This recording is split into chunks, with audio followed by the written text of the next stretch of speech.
میرے نبی کریم میری سرکار کو رب کریم نے چاند سے زیادہ خوبصورت بیٹا عطا فرمایا. سب سے چھوٹے ہیں جناب ابراہیم، چاند سے زیادہ خوبصورت. 3 بیٹے حضور کو اللہ نے دیے، تینوں ہی اپنی قدرت سے لے گیا. چاند سے زیادہ خوبصورت بیٹا. حضرت ام سلمہ کہتی ہے میں نے جب جا کر کے حضور کو مبارک دی نا تو حضور کی آنکھوں میں آنسو آ گئے. یا رسول اللہ، اللہ نے بیٹا دیا ہے. فرماتے سجدہ شکر کیا مدینے کے محبوب نے.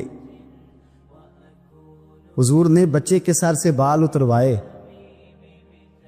ایک پلڑے میں بال رکھے ترازو کے، دوسرے پلڑے میں چاندی رکھی. حضور نے صدقہ دیا. پھر فرمایا 2 بکرے لاؤ، قد بڑا ہو، وجود موٹا ہو، آنکھیں پیاری ہو، ذرا سونے سونے بکرے دیکھ کے لاؤ. 2 بکرے لائے، حضور نے ذبح کیا، صحابہ میں بانٹا، غریبوں کو کھلایا، خوشیاں منائیں. 18 مہینے گزرے، پھر پیغام آیا. عبد الرحمن ابن عوف حدیث کے راوی ہیں، فرماتے ہیں بیٹھا تھا، پیغام آیا حضور صاحبزادے بیمار ہیں. میرے حبیب پاک صلی اللہ علیہ وسلم گھر گئے. خوشی پر بھی حضور کا عالم کیا ہے. اب غم آیا، بہار ہو کہ خزاں لا الہ الا.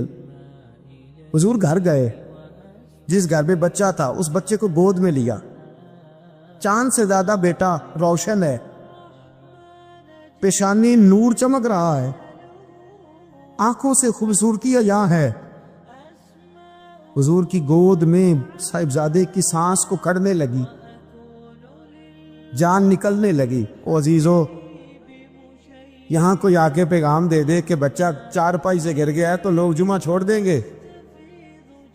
میرے حبیب پاک کی گود مبارک میں بچہ، سانس اکھڑنے لگی، روح پرواز ہونے لگی. حضور نے سینے سے لگایا تو جان ان کی نکل گئی، آنکھوں سے آنسوؤں کی لڑی بہہ نکلی. عبد الرحمن کہنے لگے محبوبہ رو رہے ہو؟ فرمایا یہ آنسو شکوے کے نہیں ہیں، نا یہ آنسو حضور کس کے ہیں؟ فرمایا یہ اللہ کی رضا کے آنسو ہیں. میں دل رو رہا ہے، آنکھیں آنسو بہا رہی ہیں، پر میری زبان سے وہی کہوں گا جس سے میرا اللہ راضی ہوگا. اس لیے کہ بہار ہو کہ خزاں لا الہ الا اللہ. میرے حبیب نے فرمایا دیا بھی اس نے تھا، لے بھی وہی گیا ہے. لیکن میرے نبی پاک علیہ الصلوۃ والسلام پہ اتنی مصیبتیں آئیں کہ پہاڑ پہ آتی تو وہ ریزہ ریزہ ہو جاتا ہے. لیکن کسی مقام پر بھی حضور علیہ الصلوۃ والسلام شکوہ کرتے نظر نہیں آتے. ہم غریبی کا رونا روتے ہیں، ہر چوتھا آدمی کہتا ہے بڑا غریب ہوں. لیکن میرے نبی پاک علیہ الصلوۃ والسلام نے چوتھے دن کھجور کھائی، سرکہ کھایا ہے، اور موٹے بان کی چارپائی پہ آرام کیا ہے. حضرت عمر نے کہا حضور کتنی تکلیف ہے؟ فرمایا عمر کوئی تکلیف نہیں، تھوڑا سا تو وقت ہے، جنت میں جائیں گے، ساری نعمتیں اللہ نے ہمارے لیے تیار کی ہوئی. راضی برضا، راضی بالرضا، کوئی کسی قسم کا مسئلہ نہیں. ہمیں آزمائشیں آتی ہیں، تکلیفیں آتی ہیں، بیماریاں آتی ہیں، لوگ چھوٹی چھوٹی بات پر پریشان ہو جاتے، ذرا ذرا سی بات پر شکوہ کرتے ہیں. میرے رسول پاک علیہ السلام نے فرمایا جب میرا رب کسی کو بیمار کرتا ہے تو 2 فرشتوں کو بھیجتا ہے، جاؤ میرے بندے کی تیمارداری کر کے آؤ. اللہ اکبر، خود رب بھیجتا ہے، جاؤ میرے بندے کی. تو مجھے بتائیے جب اللہ بھیجے تو پھر تندرست خوش نصیب ہوا کہ بیمار؟ جی تندرست پھر خوش نصیب کون ہوا؟ میرے نبی پاک صلی اللہ علیہ وسلم نے فرمایا رب 2 فرشتے بھیجتا ہے، فرماتا ہے پتہ کر کے آؤ میرے بندے کا اس کا کیا حال ہے. حالانکہ اللہ سارے جانتا ہے. فرشتے آتے واپس جاتے، رب کریم پوچھتے ہیں بتاؤ میرا بندہ کیا کہتا تھا؟ اللہ تجھے سارا ہی پتہ ہے، پر ہم سے پوچھتے تو بتا دیتے ہیں. وہ یہ کہتا تھا کہ میں اپنی رب کی رضا پہ بڑا ہی راضی، وہ تیری حمد کر رہا تھا، تیری تعریف کر رہا تھا، تیرا شکر کر رہا، تیرے لیے کلمات حمد بیان کر رہا تھا. تو میرے نبی پاک علیہ السلام فرماتے ہیں، اللہ فرشتوں سے فرماتا ہے سنو پھر اگر میں اپنے بندے کو اس بیماری میں شفا دوں گا تو اس تندرستی سے زیادہ اچھی تندرستی دوں گا جو پہلے اسے عطا کی ہوئی، پہلے سے اچھی صحت دوں گا، اور اگر اسے اس بیماری میں موت دوں گا تو پھر مرتے ہی اس کے لیے میں جنت کا فیصلہ فرما دوں گا۔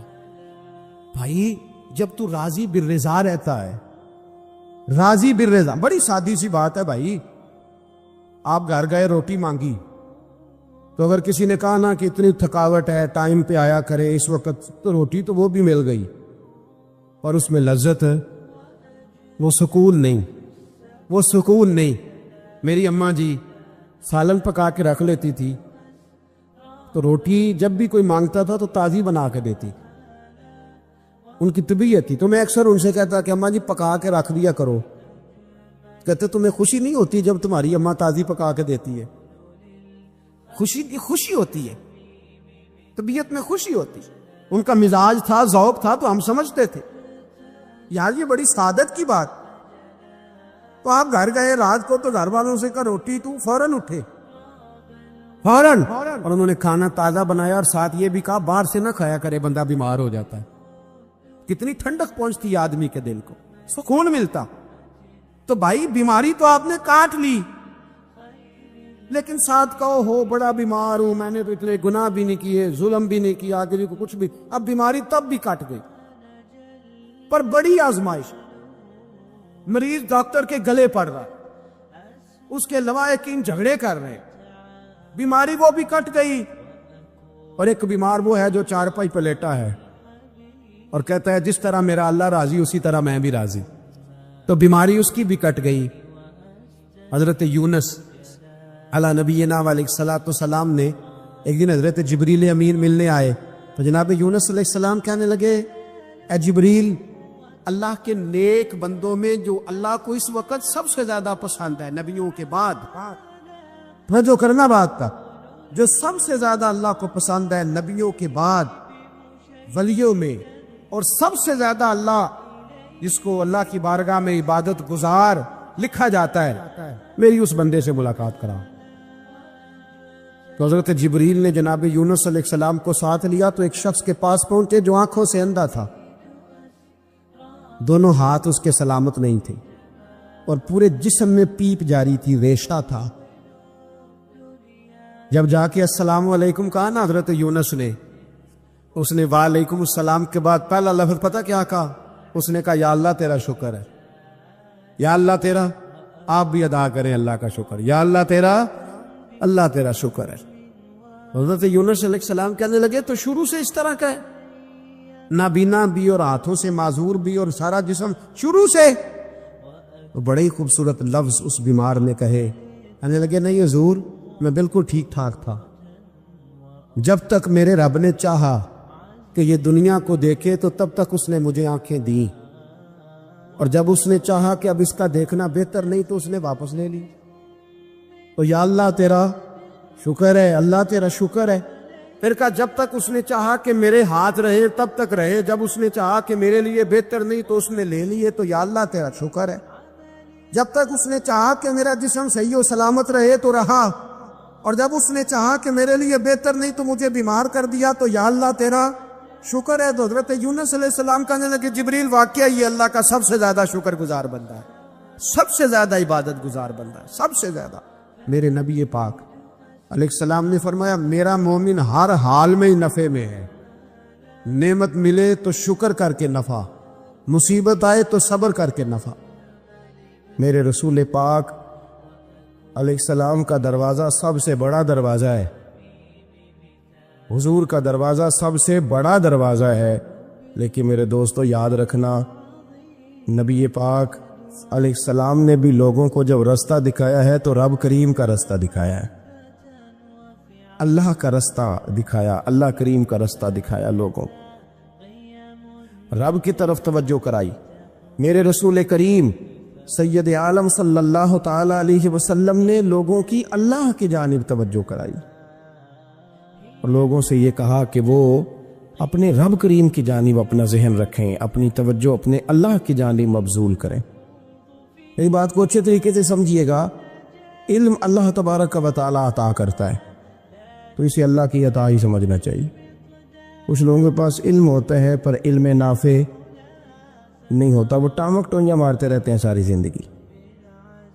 علم کو اللہ کی عطا سمجھیں، اپنی عقل پر اپنے شعور پر زیادہ بھروسہ نہ سمجھیں، نظر اللہ پہ رکھیں۔ حضرت مولا علی شیر خدا کرم اللہ تعالی وجہہ الکریم سے کسی نے پوچھا تھا بڑا عالم کون ہوتا ہے؟ ہمارے ہاں تو اب وہ والے عالم پائے جاتے ہیں نا، اللہ ماشاءاللہ، جب ممبر پہ بیٹھتے ہیں تو دعوے ہی دعوے، ممبر پہ بیٹھتے ہیں تو دعوے ہی دعوے ہیں۔ اس طرح کے عالم ہمارے ہاں پائے جاتے ہیں، وہ ہر بات میں دعویٰ کرتے ہیں، میں یہ کر دوں گا، میں وہ کر دوں گا۔ یہ مزاج علماء کا نہیں۔ حضرت علی المرتضیٰ سے کسی نے پوچھا بڑا عالم کون ہوتا ہے؟ فرمایا بڑا عالم وہ ہوتا ہے کہ جسے مسئلے کا پتہ نہ ہو تو وہ کہہ دے مجھے نہیں پتہ، میں پتہ کر کے بتاؤں گا، غلط بات بیان نہ کرے۔ امام مالک سے کسی نے کوئی مسئلہ پوچھا تو آپ فرمانے لگے مجھے اس سوال کا جواب نہیں آتا۔ ہمارے بزرگ سمجھاتے کیا ہے؟ وہ کہنے لگا آپ اتنے بڑے امام ہیں تو اس سوال کا جواب نہیں آتا۔ فرمانے لگے اگر مجھے ہر سوال کا جواب آتا پھر تو میں خدا ہوتا، مجھے ہر سوال کا جواب نہیں آتا، مجھے تو اتنا آتا ہے جتنا میرے رب نے مجھے عطا کر دیا ہے۔ اپنی نظر اللہ پہ رکھیں، نکل آئیں اس معمے سے باہر کہ میں کوئی بلا ہوں، مجھے بڑا پتہ ہے، میرے پاس 6 ڈگریاں ہیں، مجھے 10 جگہ پہ تدریس کا شغف حاصل، اس سے نکلیں باہر۔ قرآن مجید دیکھیے گا، اللہ تعالیٰ نے ارادہ قدرت فرمایا کہ میں حضرت آدم کو بناؤں گا، پھر بنانے کے بعد فرمایا فرشتوں سجدہ کرو آدم کو، سب نے سجدہ کیا الا ابلیس ابا واستکبر وکان من الکافرین، سب نے سجدہ کیا سوائے ابلیس کے، اس نے انکار بھی کیا، تکبر بھی کیا اور کافروں میں سے ہو گیا۔ تو یہ جب اللہ تعالیٰ نے سجدہ کرایا تو کیسے کرایا؟ اللہ تبارک و تعالیٰ نے نا حضرت آدم کو علم سکھایا خود، وعلم آدم الاسماء کلہا، خود اللہ فرماتے ہیں کہ میں نے جناب آدم علیہ السلام کو تمام اشیاء کے نام سکھائے، سب اشیاء کے نام سکھائے۔ تو وہ چیزیں پھر میں نے نا، اللہ فرماتے ہیں میں نے فرشتوں پہ پیش کی، میں نے کہا کہ بتاؤ ان کے نام کیا ہے، تو فرشتوں نے جو جواب دیا وہ سمجھنے والا ہے۔ اللہ نے چونکہ خود علم سکھایا تھا حضرت آدم کو، جناب آدم سکھایا تھا، لیکن فرشتوں کو نہیں سکھایا تھا۔ تو اللہ کریم نے فرمایا فرشتوں اب یہ بتاؤ ان چیزوں کے نام کیا ہیں؟ تو فرشتے کیا کہتے ہیں؟ فرشتے عرض کرتے ہیں قالوا سبحانک لا علم لنا۔ آپ کبھی یقین کریں اس چیز کی لذت لے تو مزہ آ جائے۔ کہا قالوا سبحانک، کہنے لگے تو پاک ہے، قالوا سبحانک، کہنے لگے تو بھئی آدم علیہ السلام کو نام سکھا لیے، پھر فرشتوں کے سامنے وہ چیزیں پیش کر کے کہا ان چیزوں کے نام بتاؤ، تو فرشتے کیا کہتے ہیں؟ کہتے قالوا سبحانک، تو پاک ہے، لا علم لنا، ہمارے پاس کوئی علم نہیں، الا ما علمتنا، ہمیں تو اتنا پتہ ہے جتنا تو نے ہمیں سکھا دیا، ہمیں تو اتنا پتہ ہے جتنا تو نے ہمیں، لا علم لنا، ہمارے پاس کوئی علم نہیں ہے، اتنا ہی پتہ ہے جتنا تو نے ہمیں سکھا دیا ہے، اس سے زیادہ ہمارے پاس علم، اور یہ کیوں تو نے ہمیں جتنا سکھایا اتنا پتہ ہے۔ فرشتے یہ نہیں کہتے یا اللہ تو زیادہ سکھا، آدم کو دیا تو ہمیں بھی دے، یہ نہیں فرمایا، فرمایا انک انت العلیم الحکیم، اے اللہ تو علم والا بھی ہے اور حکمت والا بھی ہے، تجھے پتہ ہے کس کو کتنا دینا ہے، جتنا تو نے مناسب سمجھا جناب آدم کو دیا، اور جتنا تو نے بہتر سمجھا وہ تو نے ہمیں عطا فرمایا۔ تو اگر آپ کے پاس علم ہے، کہیں نالج ہے، اس کو اللہ کی عطا سمجھیں۔ ہمارے ہاں بہت سارے لوگ بن کے بیٹھ جاتے ہیں، میں اکثر کہتا ہوں کہ پھر وہ دعوے کرتے ہیں میرے علاقے والے جاہل ہیں، میرے شہر والے جاہل ہیں، میرے خاندان والے پڑھے نہیں۔ یہ آپ کا دعویٰ ہے، یہ آپ کو خراب کر دے گا۔ ہم نے بہت سارے ایسے لوگ دیکھے جو بہت بڑے عالم تھے، لیکن اللہ جب لینے پہ آیا تو عقل ہی لے گیا، شعور ہی چلا گیا، حافظے ختم ہو گئے۔ آپ دیکھتے ہیں بڑھاپے میں کچھ لوگ ایسے ہوتے ہیں کہ جن کو یہ بھی یاد نہیں رہتا کہ میرا نام کیا ہے، میں کہاں ہوں، مجھے کدھر جانا ہے۔ اس وقت سے اللہ کی پناہ مانگیں اور اپنی نظر اپنے رب کریم کی جانب رکھیں، اللہ کی جانب اپنی نظر کو مبذول رکھیں۔ دوسری بات، علم کے بعد ایک چیز آتی ہے جس کا نام ہے ہدایت، جس کا نام ہے تقوی، جس کا نام ہے پرہیزگاری، جس کا نام ہے عمل۔ عبادت، ریاضت، یہ بھی اسی وقت ہی نصیب ہوتی ہے جب میرا رب کریم نصیب فرما دیتا ہے۔ ہم نے نا نیکی کا اپنا اپنا سٹیٹس بنا لیا ہے، اپنا اپنا معیار بنا لیا ہے۔ کچھ لوگ کہتے ہیں کہ جناب مسجد میں سیمٹ کا توڑا دینے سے بہتر ہے کسی غریب کو آٹے کا تھیلا دے دو۔ اب اس نے اپنا مزاج بنا لیا نا نیکی کا، اس نے اپنا سٹیٹس بنا لیا۔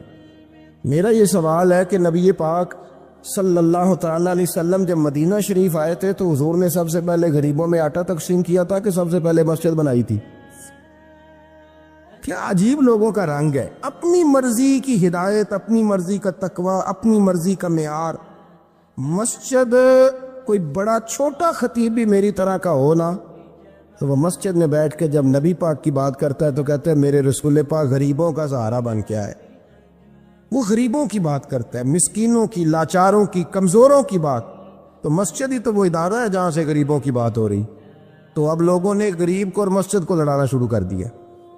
اس کو لڑاؤ کہ مسجد میں پیسے دینے سے بہتر ہے آپ غریب کو آٹے کا تھیلا دے دیں۔ آپ یہ کیوں نہیں کہتے کہ مسجد میں بھی آپ توڑا دیں ایک سیمٹ کا اور ساتھ غریب کو بھی خدمت کریں؟ یہ کیوں نہیں تقویٰ؟ اپنی اپنی مرضی کا مزاج، اپنی اپنی۔ کچھ لوگ کہتے ہیں چھوڑو جی، ساری زندگی انسان نماز پڑھتا رہے اور پھر گالیاں بھی دیتا رہے، بندہ داڑھی بھی رکھ لے اور جھوٹ بولنا بھی نہ چھوڑے۔ تو یہ آپ نے اپنے پاس سے تقوی کا معیار بنایا۔ گالی دینے کا گناہ ہے اور داڑھی رکھنے کا ثواب ہے۔ تو اگر آپ داڑھی رکھے ہوئے ہیں اور آپ کوئی غلطی کر رہے ہیں تو اس سے آپ کی داڑھی کا ثواب ختم۔ اللہ کرے آپ کو سمجھ آئے میری بات۔ آپ کوئی غلطی کر رہے ہیں، داڑھی کا ثواب اس سے ختم، وہ اپنی جگہ پہ قائم ہے چیز۔ اپنی مرضی کا کیوں تقوی کا معیار بناتے ہیں؟ تقوی کا مزاج اپنی مرضی کا نہ بناؤ۔ اللہ کی بارگاہ سے دعا مانگو کہ یا اللہ ہمیں ہدایت کا نور عطا فرما، اللہ تو ہمیں رستہ دکھا، تو بتا کہ ہدایت کیا ہے۔ تو رب فرماتا ہے اللہ ولی الذین آمنوا، اللہ مومنوں کا مددگار ہے، یخرجہم من الظلمات الی النور، وہ انہیں اندھیروں سے نکالتا ہے اور نور کی طرف روشنی عطا فرماتا ہے۔ اندھیروں سے نور کی طرف اللہ لاتا ہے۔ اللہ ولی، اللہ مومنوں کا ولی ہے، وہ انہیں اندھیروں سے نور کی طرف نکالتا ہے۔ ہدایت ہمیشہ اللہ کی طرف سے سمجھے۔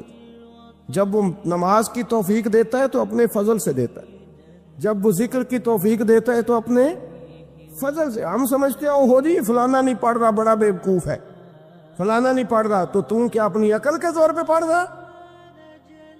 میں جی اللہ کے فضل سے 2 سپارے پڑھتا ہوں، تو کس پہ احسان کرتے تو 2 سپارے پڑھ کے رویا کر، کہ اگر مالک تو بڑا قریب نہیں۔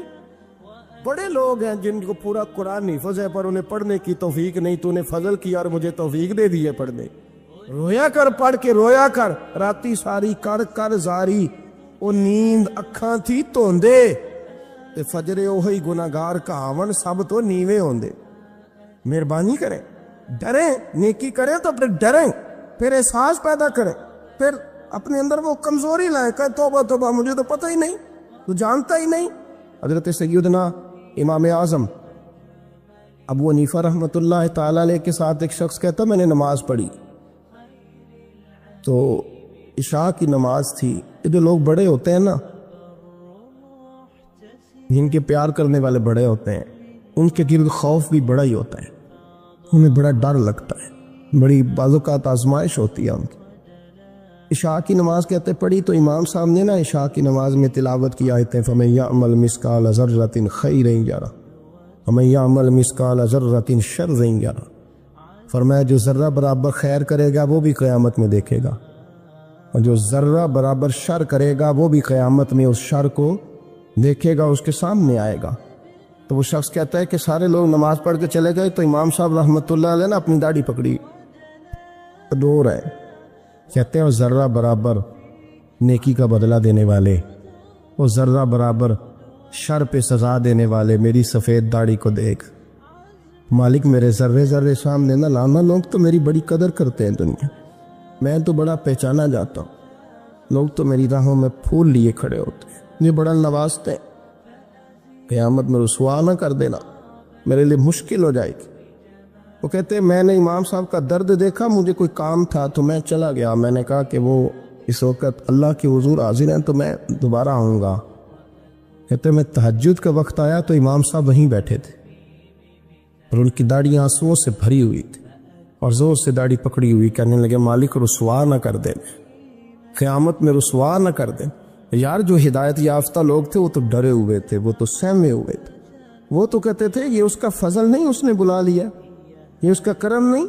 حضرت باعزید بستامی کسی کافر کو دیکھتے تو رو پڑتے، کہتے مالک تو کتنا کریم ہے، یہ بے ایمان رہ گیا، تو نے اپنے فضل سے مجھے اپنے نبی کا غلام بنا لیا۔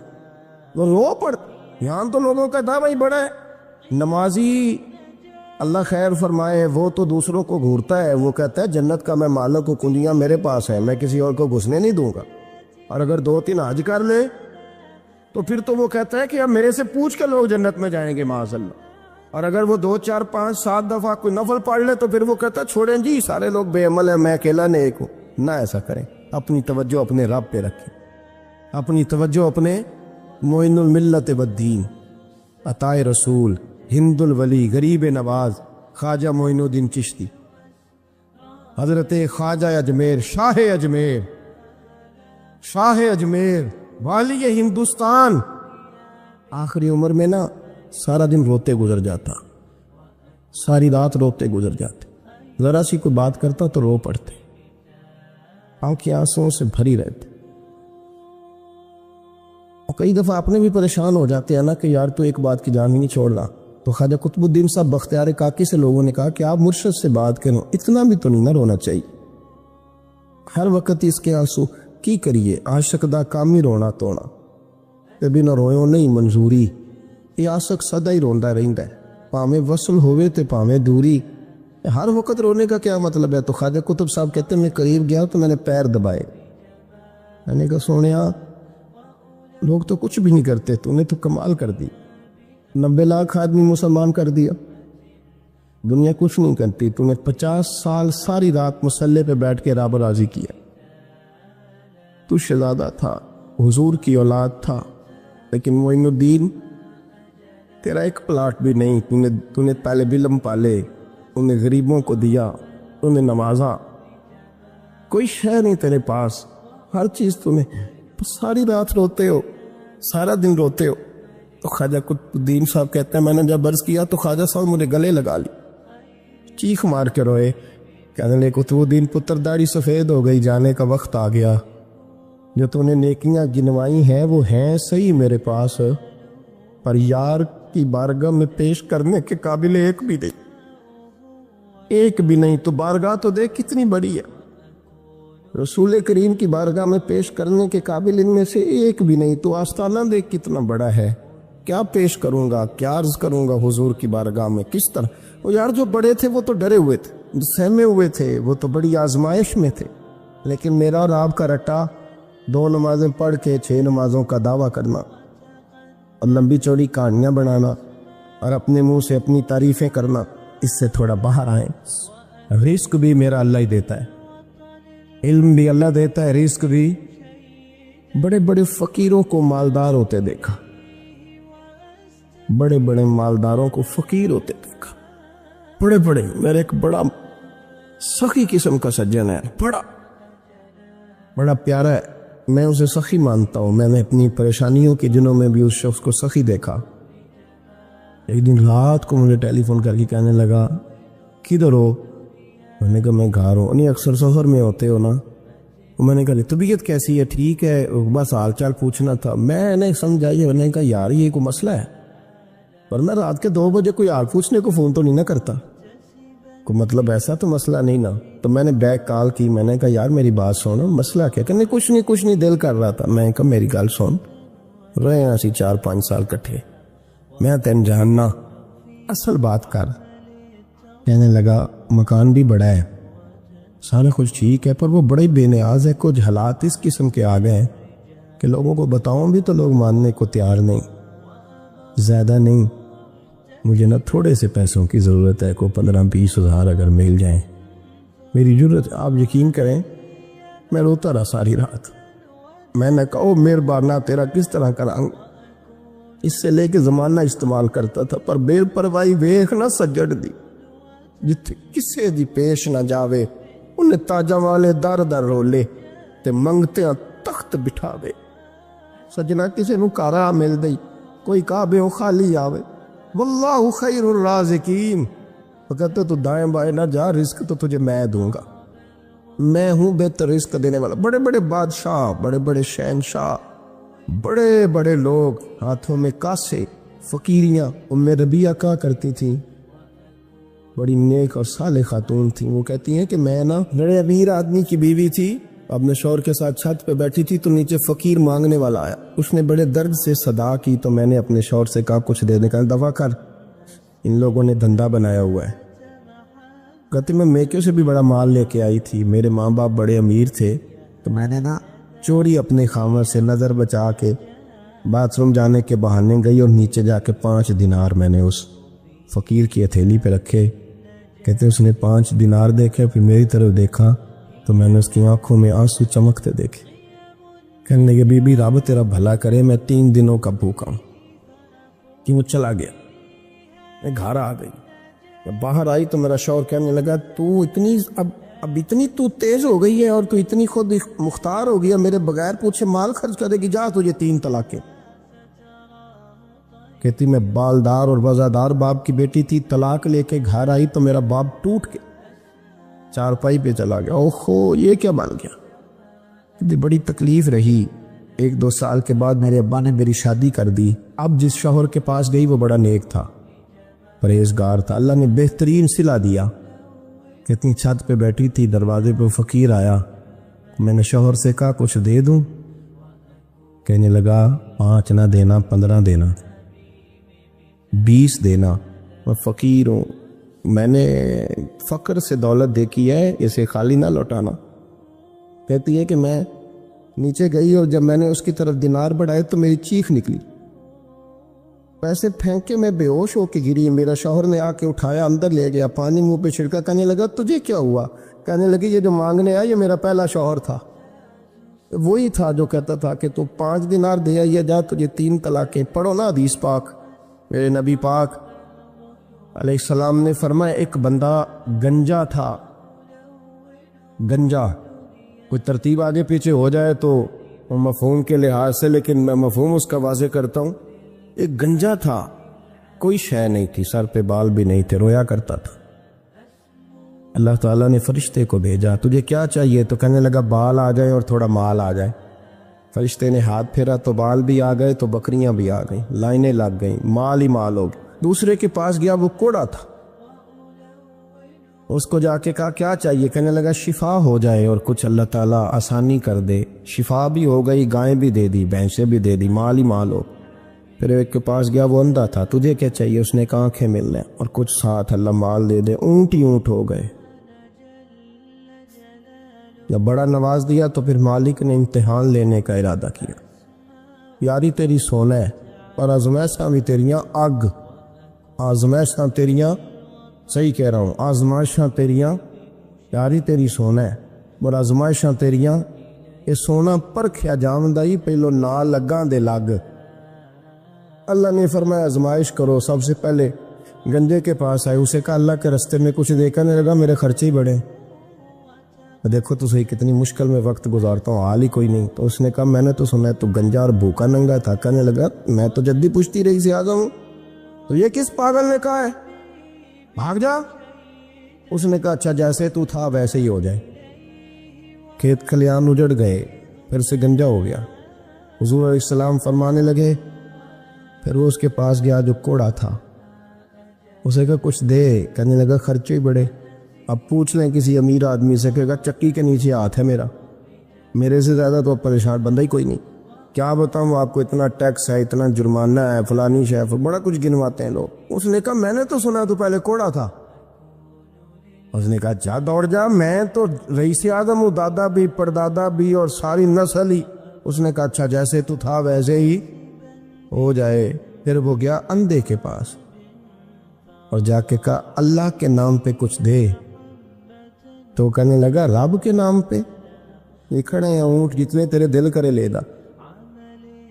اس نے کہا کیا مانا اس بات کا. کہنے لگا یار تجھے کیا بتاؤں, میں تو اندھا تھا, میں نے تو کبھی دنیا دیکھی نہیں تھی.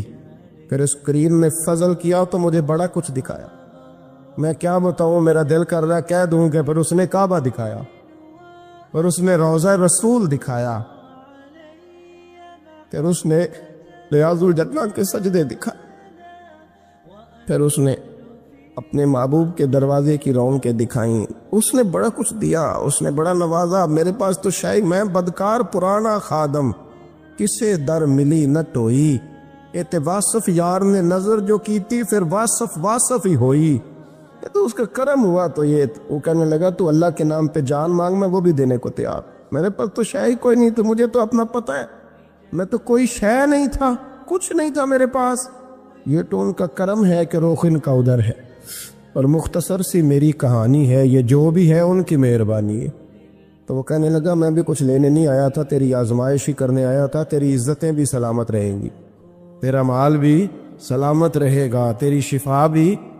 اپنی زندگی میں کبھی بھی اللہ کی بارگاہ سے توجہ ادھر ادھر نہ کریں، چھوڑیں لوگ کیا کر رہے ہیں، دنیا کیا کہہ رہی، کبھی بھی اپنی توجہ دائیں۔ ہمارا یہ مسئلہ بن گیا کہ ہماری سیاست ہے، ہماری دنیا داری ہے، ہم بندوں کو راضی کرنا چاہتے ہیں، ہم دیکھتے ہیں کون کس طرح، اور آپ یقین کریں آپ تھک جائیں گے، بندے راضی نہیں ہوں گے۔ امام بہقی روایت لائے ہیں، ایک صحابی تھے جو حضور کو ہنسایا کرتے تھے، حضور کو ہنساتے تھے، نبی پاک کو بڑے پیارے تھے۔ اس طرح کے بھی کچھ بندے ہونے چاہیے،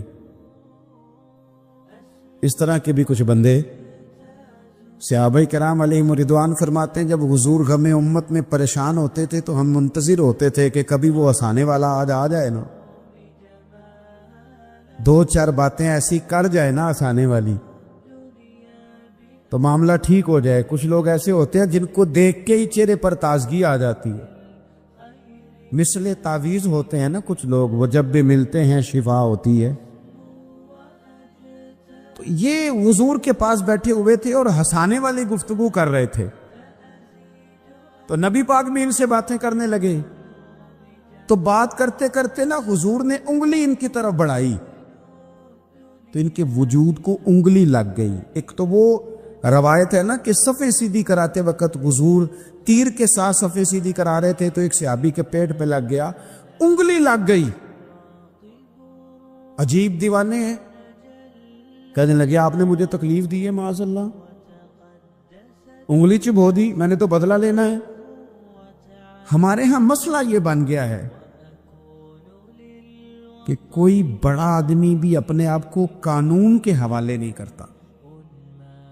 ملک سے لے کر امت مسلمہ کے کل مسائل تک ہمارے ملک کے اندر ہر بندہ، اس کا مزاج ہوتا ہے کہ وہ اپنے آپ کو قانون سے بھلا تر سمجھتا ہے۔ لائن میں لگنا لوگ پسند نہیں کرتے،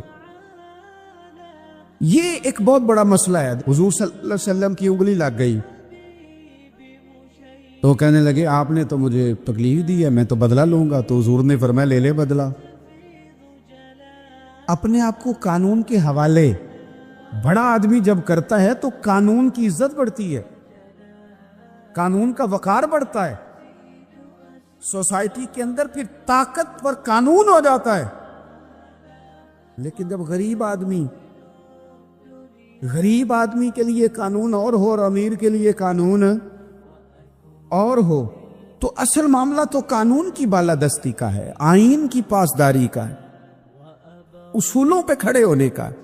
تو نبی پاک صلی اللہ تعالی علیہ وسلم سے کہا کہ میں، حضور نے فرمایا لے لو بدلہ۔ یہ حقوق العباد کی نزاکت عرض کر رہا ہوں، لے لو بدلہ۔ انہوں نے کہا جی پیٹ سے کپڑا ہٹائیے، تو حضور نے پیٹ سے کپڑا ہٹا دیا۔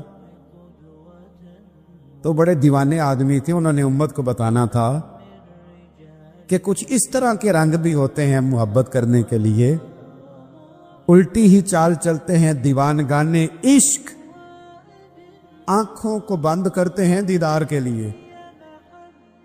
اس طرح بھی کبھی کبھی ہوتا ہے۔ کپڑا حضور نے ہٹایا تو انہوں نے نبی پاک کے جسم نور کو چومنا شروع کر دیا، کہنے لگے دن بڑے ہو گئے تھے، موقع نہیں کو بن رہا تھا، تو چلو یہ ایک موقع ملا ہے، حضور آپ کو کسی کے ساتھ زیادتی کر سکتے ہیں، یہ تو میں تو موقع تلاش کر رہا تھا۔ اور میرے بھائی نماز کا بھی موقع تلاش کرتے تھے صحابہ، جہاد کا بھی موقع ڈھونڈتے تھے پر محبوب سے محبت کا بھی موقع ڈھونڈتے تھے. کبھی کبھی نا محبت کا بھی تو موقع نرے خشک نہیں نہ ہو جانا چاہیے. نہ علماں وچ پھسا سانو تو یار دی گل سنا سانو. اوتھے علم دا سکہ نہیں چلدا جتھے عشق ہوراں دا ڈیرا ہے. تو کبھی ادھر بھی ہیں حقوق العباد کے معاملے میں نزاکت. اور پھر جو آیت میں نے قرآن پاک کی پڑھی، ایک تو یہ ہے کہ آپ لوگوں سے معافی لے، معافی مانگے. ہمارے ہاں نا معافی کا مزاج قبول کریں. جب کوئی بندہ معافی طلب کرے تو معافی، ہمارے ہاں معافی مانگنے کا رواج میں آپ یقین کریں سرے سے ہے ہی نہیں. بلکہ الٹا لوگ چڑھائی کر جاتے ہیں، کہتے ہیں او خو تم نے معافی مانگ لی ہے تو معاملے ختم ہو گئے. اور جو آدمی، میں بڑے زمانے سے کہہ رہا ہوں کہ میرے ملک میں ایک رواج بنتا جا رہا ہے، جس کی زبان جتنی زیادہ سخت ہوتی ہے اس کا عروج اتنا زیادہ ہوتا ہے. جو تھوڑا سا شرافت کا مظاہرہ کرے لوگ اسے بزدل سمجھ لیتے ہیں. عزیز بھائیوں، اپنی زندگی میں معافی مانگنے کا مزاج بنائیں. آپ طلب کریں کہ یار مجھ سے غلطی ہو گئی، میں انسان ہوں. آپ یقین کریں ڈھیر سارے لوگ ہیں جن کے ذمہ ڈھیروں معافیاں ہیں، لیکن ان کا مزاج نہیں، ان کی طبیعت نہیں، ان کا تکبر آڑے آ گیا ہے. اور میرے نبی پاک صلی اللہ تعالی علیہ وآلہ وسلم نے فرمایا تھا یہیں بدلہ دے دو کسی کا دینا ہے تو، یہیں معافی لے لو یہیں. ورنہ فرمایا یاد رکھنا قیامت کے دن تو اس طرح ہوگا کہ اگر سینگ والی بکری نے بغیر سینگ والی بکری کو مارا ہوگا اسے بھی قیامت میں بدلہ دینا پڑے گا. یہی معافی تلافی لے لو یہی. تو ہمارے ہاں مزاج نہیں، مزاج بنائے نا آپ، معافی کا مزاج بنائے. رسمی ویسے معافیاں مانگتے ہیں، آج بجا رہا ہوں بھائی اگر کوئی ہو گئی تو معاف کر دینا، یہ تو رسم ہے، تو بڑی دنیا ادا کرتی. آپ کو پتہ ہے کہاں آپ کو معافی لینی ہے. تو جہاں جہاں اس طرح کے معاملات ہیں وہاں آپ کلیئر کریں. صحیح بخاری میں حدیث ہے حضرت ابو ذر غفاری سے، جب کسی نے کہا کہ آپ نے اسی طرح کے کپڑے خود پہنے ہیں جس طرح کہ آپ کے غلام نے پہنے، یہ کیا معاملہ ہے؟ تو فرمانے لگے، اعلانیہ خود بتانے لگے، فرمانے لگے مجھ سے ایک دفعہ غلطی ہو گئی تھی، میں نے ایک غلام کو جھڑک دیا تھا تو نبی پاک نے مجھے تنبیہ فرمائی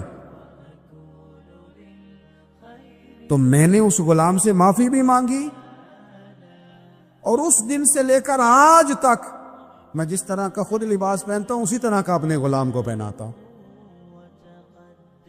تو وہ خود بیان کر رہے ہیں، وہ لوگ اظہار کر رہے ہیں کہ ہم نے یہاں نبی پاک علیہ الصلوۃ والسلام کے تنبیہ کرنے پر ہم نے اپنے غلام سے، خادم سے یا کسی غلام سے معافی مانگی. تو معافی مانگنے سے بندے کا قد کبھی چھوٹا ہوتا ہے؟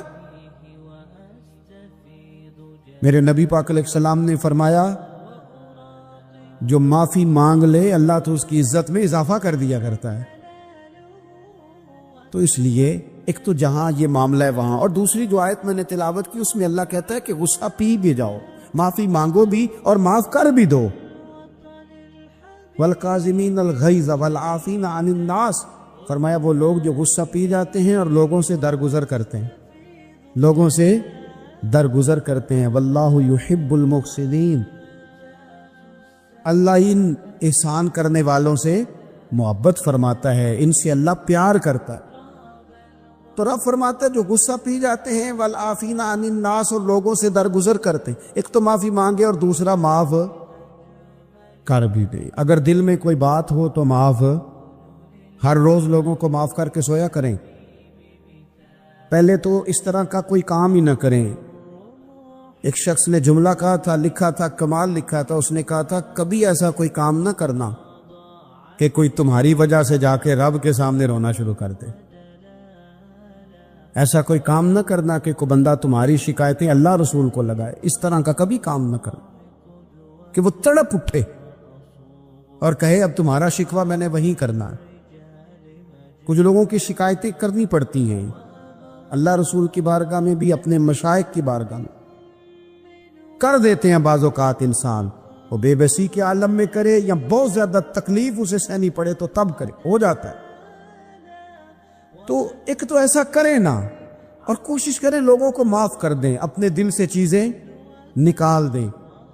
دو لوگ بیٹھے تھے نا حرم مکہ میں، ایک صاحب کہہ رہے تھے کہ میرے اوپر بدر میں جو قتل ہو گئے کفار، ان کا ذکر چل رہا تھا، تو دونوں گفتگو کر رہے تھے، بدر میں ہمارے اتنے لوگ مسلمانوں نے مار دیے۔ تو ایک ان میں کہنے لگے کہ اگر میرے اوپر قرض نہ ہوتا اور میرے چھوٹے چھوٹے بچے نہ ہوتے تو میں تو تلوار لے کے جاتا اور مدینہ شریف جا کے معاذ اللہ بدلہ لے آتا۔ دوسرا کہنے لگا میں دیتا ہوں نا تیرے بچوں کا خرچہ بھی، اور میں تیرا قرضہ بھی اتارتا ہوں، تو جا۔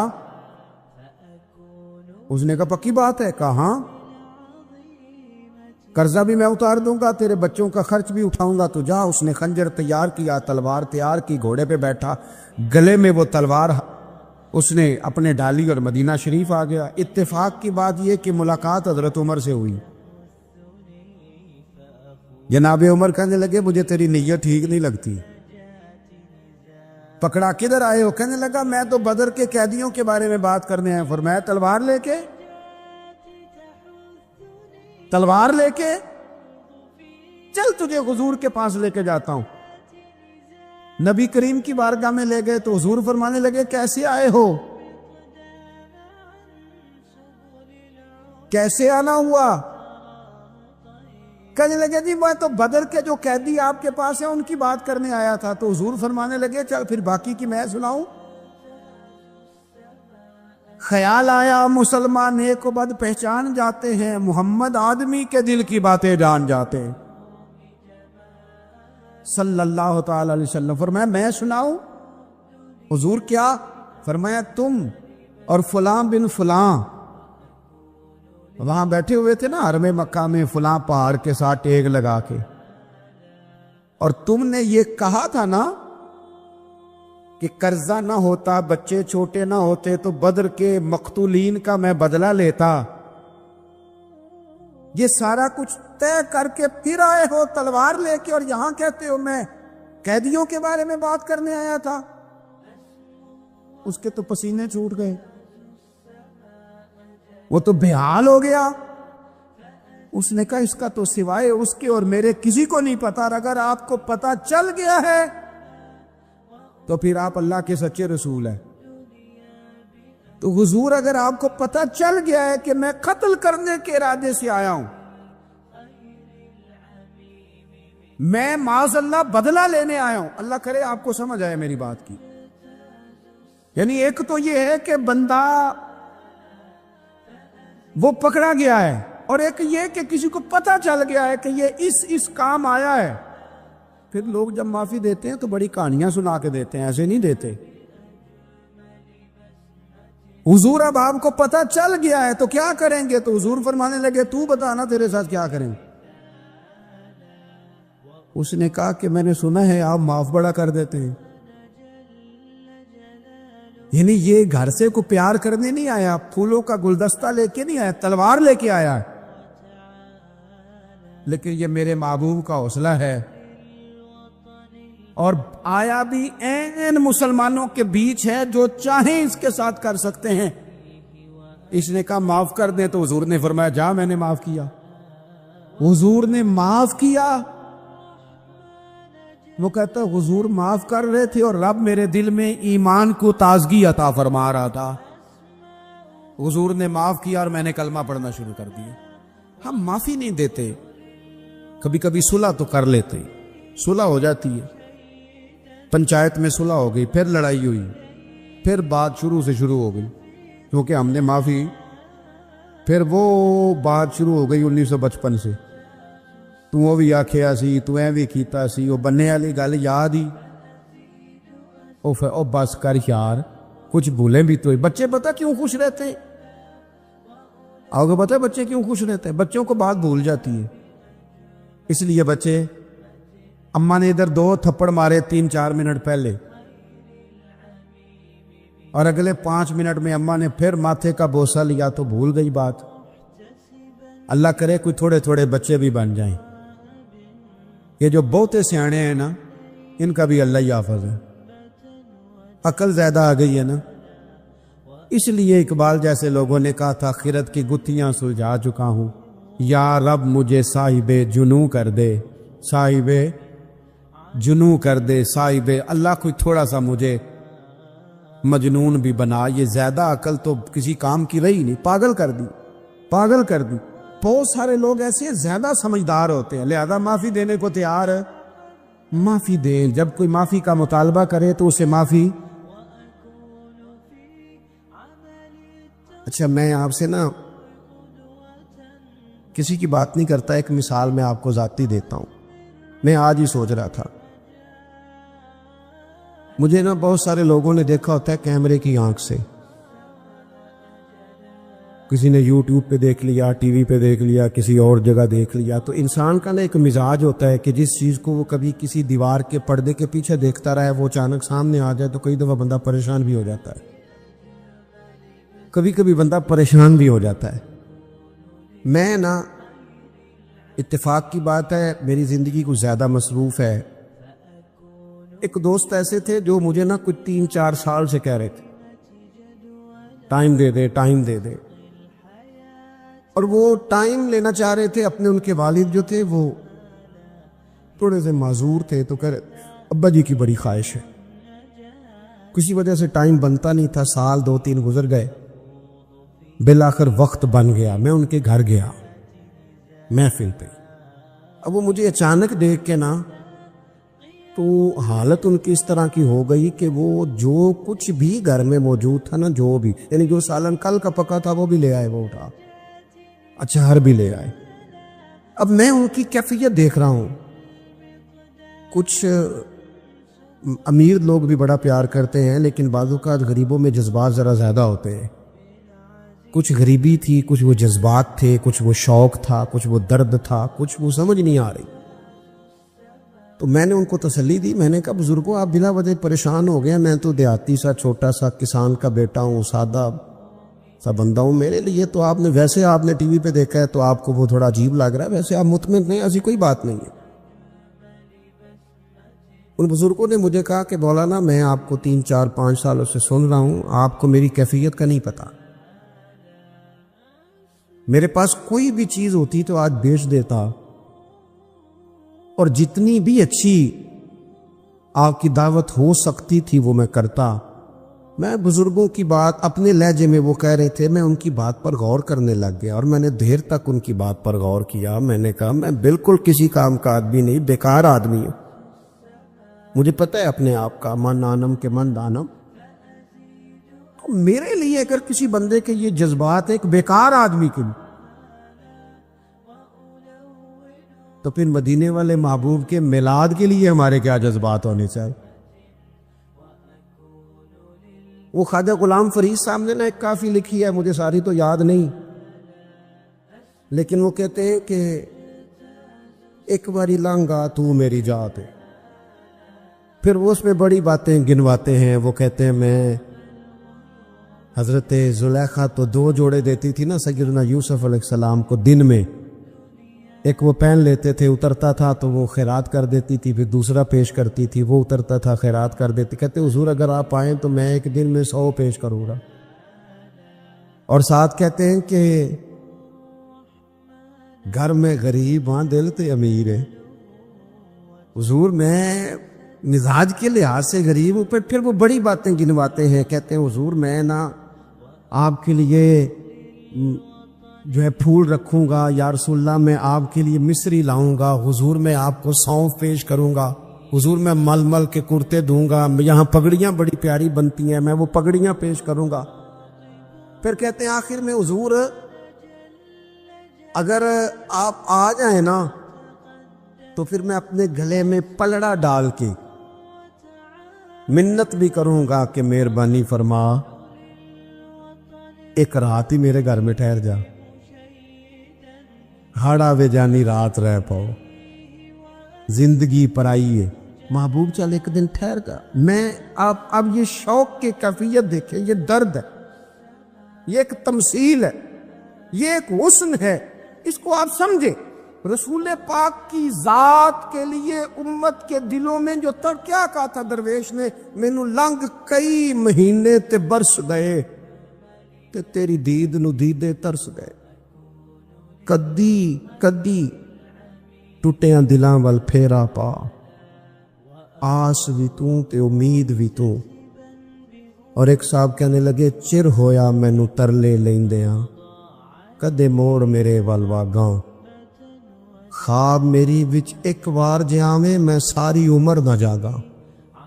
میرے عزیز، حضور کے لیے شوق، محبت، غلامی کے جذبات، وہ کیفیات کہ رسول کریم اللہ نے ہمیں دے دیے، نبی پاک ہمیں دے دیے۔ میں اور آپ کبھی غور کریں کہ اگر ہمارا حضور سے رشتہ نہ ہوتا تو کیا ہوتا؟ اگر حضور سے تعلق نہ ہوتا، میرے کئی کلاس فیلو ہیں، کوئی بیچارہ بیکری کرتا ہے، کوئی کام، سارے اچھے ہیں ماشاءاللہ، رزق حلال کماتے ہیں، لیکن میں کئی دفعہ سوچتا ہوں تیری نسبت نے سوارا میرا انداز حیات۔ میں اگر تیرا نہ ہوتا، سگے دنیا ہوتا۔ میرے کریم رسول نے آ کے کہا تھا سیدنا بلال سے کہ بلال تیرے قدموں کی آواز میں نے جنت میں بھی سنی ہے، میں نے تیرے قدموں کی آواز جنت میں بھی۔ حضرت بلال رو پڑے، کہنے لگے یا رسول اللہ، پھر وہی بات ہے، یہ تو اللہ نے احسان کیا ہے نا، ہمیں آپ عطا فرمائے ہیں، سے ثبوت نہ منگو میں تھو، اے نظر کرم قد ہوئی، اے میں جانا یا میرا دل بر جانے، غیر نہ جانے کوئی، سے ثبوت نہ منگو میں تھو، نظر کرم قد ہوئی، اے میں جانا یا دل بر جانے، اے غیر نہ جانے کوئی۔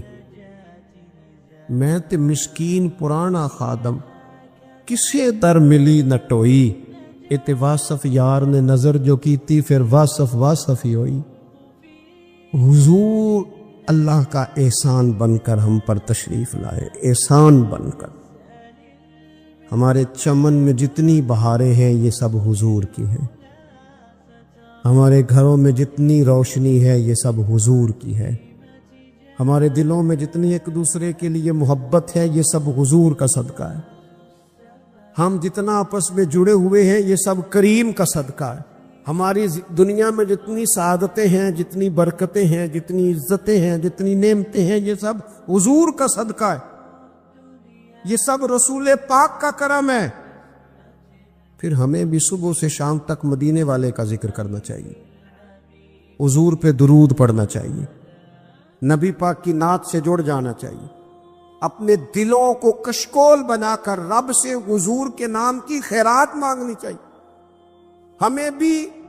ہمیں بھی گدا بن جانا چاہیے رسول پاک کے دروازے کا، ہمیں بھی ہر وقت اپنی قلبی کیفیات حضور سے لگا دینی چاہیے، ہمیں بھی روز کیا کہتے ہیں میرے امام، کہتے ہیں مانگیں گے مانگے جائیں گے، منہ مانگی پائیں گے، سرکار میں نہ لا ہے نہ حاجت اگر کی ہے، کہتے ہیں لب واں ہیں آنکھیں بند ہیں پھیلی ہیں جھولیاں، کتنی مزے کی بھیک تیرے پاک در کی ہے، کتنی مزے کی بھیک تیرے پاک در کی۔ اپنا تعلق حضور سے جوڑے، دنیا کی محبت، مال دنیا کی محبت، حضور فرماتے ہیں یہ ہر برائی کی جڑ ہے۔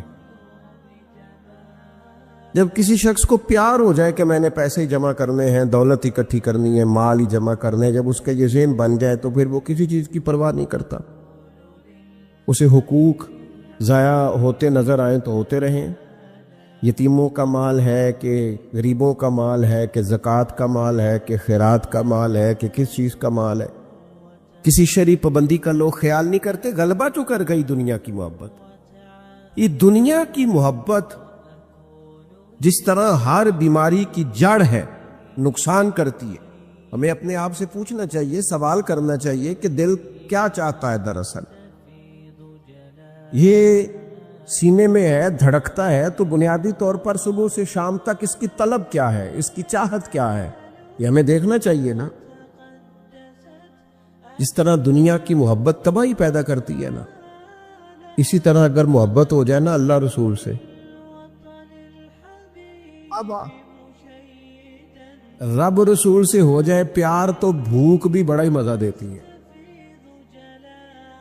اللہ رسول سے ہو جائے پیار تو ان کی طرف سے آنے والے سکھ جتنی لذت دیتے ہیں دکھ بھی اتنا ہی مزہ دیتے ہیں. اور درویش کہتے ہیں دکھ قبول محمد بخشا، بس راضی رہن پیارے. پھر وہ تکلیفیں، وہ آزمائشیں، وہ پریشانیاں، وہ غربتیں، وہ وقتی طور پر لوگوں کے تانے، وہ تنقید، وہ طنز، وہ پھپتی، یہ ساری چیزیں مزیدار ہو جاتی. محبت اللہ رسول سے ہو. ہم نے اپنی طبیعتوں میں چاہت کی، رب رسول کی محبت کی وہ خاص لذت نہیں پیدا کرتے جو ہونی چاہیے. محافل بھی ہوتی ہیں، روزے بھی آتے ہیں، حج بھی ہوتے ہیں، عمرے بھی ہوتے ہیں، لیکن حج عمرہ اللہ رسول کے لیے ہے کہ فوٹو کے لیے؟ محفل اللہ رسول کے لیے یا فرنٹ سیٹ کے لیے؟ رب رسول کی تعریف ہوگی یا 15-20 لوگوں کی لسٹ پہلے پڑھ کے سنائی جائے گی کہ فلانا بھی مہمان خصوصی ہے، فلانے کی زیر نگرانی ہے، فلانا بھی آیا ہے، فلانے بھی کہا تھا کہ ذرا بھائی. جب تک اس میں غلبہ، یہ ایک بڑی سادی سی بات ہے اور یہ اہم سبق ہے. دل سے پوچھ لیں پیار کسے کرتا ہے. اور کسی بندے کو دھوکہ دیا جا سکتا ہے، کسی کو اپنی باتوں سے متاثر کیا جا سکتا ہے، کسی آدمی کو دکھایا کچھ، بتایا کچھ جا سکتا ہے، کچھ چھپایا جا سکتا ہے. حضور علیہ الصلوۃ والسلام فرماتے ہیں رب نہ تمہارا چہرہ دیکھتا ہے نہ تمہاری جیب دیکھتا ہے، مالک تو جب دیکھتا ہے تمہارا دل ہی دیکھتا ہے. تو دل کی کیفیت اللہ کو پتہ ہے. دل بے چین اس لیے رہتے ہیں کہ یہ جو پیاس اور جو طلب کرتے ہیں وہ ہم انہیں پہنچاتے نہیں. دل بے قرار اس لیے رہتے ہیں کہ یہ رب رسول کی محبت سے ٹھنڈے ہوں. ہم ادھر ادھر کی چاہتے لیے پھرتے. ان کے اندر بے قراری اس لیے ہے کہ ہم نے امیدیں لوگوں سے وابستہ کر لی ہیں جو لوگوں سے نہیں کرنی چاہیے تھی، اللہ رسول سے کرنی چاہیے. ہم نے اسباب کو اختیار کرنا ہے، بھروسہ اسباب پر نہیں، بھروسہ تو اللہ تعالیٰ پہ کرنا ہے. تو جب تک دیکھیں نا قرآن مجید نے کیا کہا. قرآن مجید نے کہا والذین آمنوا اشد حبا للہ. فرمایا وہ لوگ جو ایمان لے آئے وہ اپنے رب سے شدید محبت کرتے، اپنے رب سے پیار کرتے ہیں. ان کے سجدے بوجھ نہیں، ان کے سجدے تو لذت ہے. انہیں نماز کے لیے لانا نہیں پڑتا، جبر نہیں کرنا پڑتا، ان کے تو دل کھچے چلے آتے ہیں. ان کو تو پیار ہو گیا، رات ساری بیت گئی اور ایک سجدہ بھی مکمل نہ ہوا. وہ تو مال چونکہ اللہ نے دیا ہے تو راہ خدا میں خرچ کرتے وقت ان کی طبیعت کسی قسم کا تکلف نہیں محسوس کرتی، کوئی بوجھ نہیں محسوس کرتی، کیونکہ وہ ہر چیز سے بڑھ کر اللہ رسول سے پیار کرتے ہیں. تو یہ چیزیں ان کے سامنے کبھی بھی رکاوٹ نہیں بنتی. اور دل میں سب سے زیادہ محبت اللہ کی، اور جہاں تک تعلق ہے میرے رسول پاک کا، اللہ کریم نے فرمایا النبی اولیٰ بالمؤمنین من انفسہم. فرمایا یہ جو نبی ہے نا یہ تو مومنوں سے ان کی جانوں سے بھی زیادہ قریب ہے. تو ہر وقت دل کی دھڑکنوں میں، روح کی ٹھنڈک میں، قلب میں، دل میں، روح میں، ذہن میں جو چیز ہر وقت سمائی ہے نا مومنوں کے، وہ رسول پاک کی ذات ہے. اگر رات ساری بندہ یہی سوچتا رہے کہ سویرے یار کس طرح کام چلانا ہے، پیسے کیسے آئیں گے، جو میرے پاس 2 لاکھ ہے اسے 6 کیسے کرنا ہے، اور یہ 6 ہے یہ 12 کیسے ہو سکتا ہے، اور جناب یہ دنیا میری کیسے آگے بڑھ سکتی ہے، اور یہ جو پلاٹ پڑا ہے نا میرے گھر کے بالکل سامنے کیسے کچھ چکر چلے کہ میرا ہو جائے، گاڑی ہے ذرا چھوٹے ٹائروں والی بڑے ٹائروں والی کیسے آ سکتی ہے.